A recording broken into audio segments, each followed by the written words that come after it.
A very good practice when working in Photoshop is to name the layers and also keep the layers panel organized. This is of course very useful when you would like to come back to a Photoshop file after a while, and it will help you find specific layers more easily. And also it's specifically useful when you are working in a team. So let's see how we can keep our layers organized. A good way of keeping the layers organized is to give each layer a specific name. That will help you to identify specific layers later on when you come back to your Photoshop file. So let me just go on and change the name of this layer. So this is the layer of the girl. So what I do is that I double click on the text on the layer here, and then I will be able to input a name. So I just write down girl and press enter. So as you can see now, the name of this layer changed. Let's go on and then change the name of this other layer. This is the layer of our texture, the texture of the crumpled paper. So I double click on the text of the layer here and I call it texture.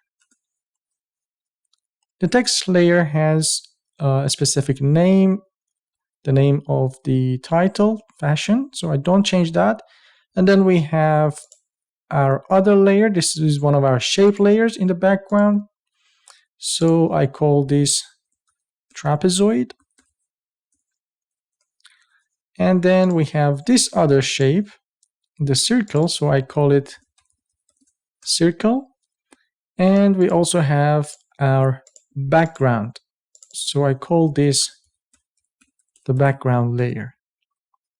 Naming layers is a good way of organizing your project, but you can also group layers together and organize your layers further. Now let's see how we group layers together. So let's say that I would like to group these text layers together.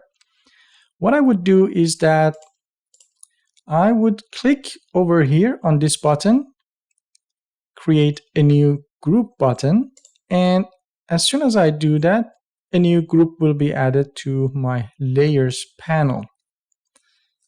So in order to add these text layers to this group, what I would do is that I would select my text layers and then I would click on them, hold, and then drag them over the group layer, and then I would just release it.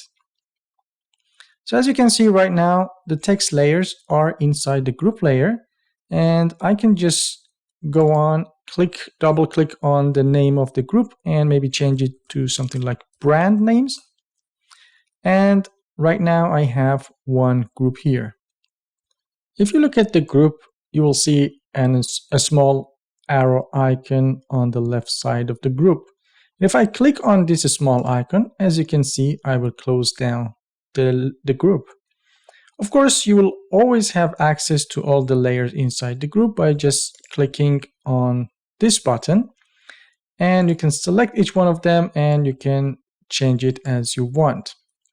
The good thing about grouping layers is that it allows you to apply changes to all the layers inside the group at the same time. Let's say, for example, I would like to move all the layers in this group simultaneously.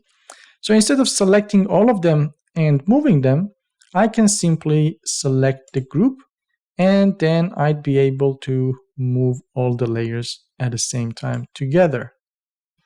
Now let me close this layer, and I would like now to create another group for these two shape layers.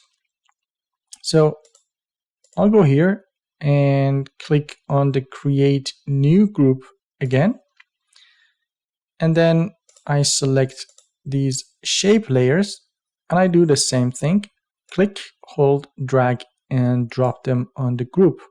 And as you can see, now they are part of this group. So let me go on and change the name of this group to shapes and then close it down. So as you can see, the layers panel look much more organized than before. Sometimes you may want to lock specific layers in order to avoid changing them mistakenly. In order to lock a layer, what you need to do is to select the layer that you want to lock. For example, right now I would like to, let's say, lock the background and the shapes group. So I select them and then I click on this lock icon over here. And as soon as I do that, as you can see, both of these layers will be locked. And that means that I won't be able to make any changes to these layers, as you can see. To unlock the layers, I can either click on the lock in front of each one of the layers, or I can select them and click the lock button over here. So now the layers are unlocked. You can also make layers hidden by clicking on the eye icon beside each one of the layers. So let's say, for example, I would like to make the layer of the girl invisible, so I can just click on this icon and it will be hidden. To make it visible, I just need to click here again, and as you can see, now the object is visible as before.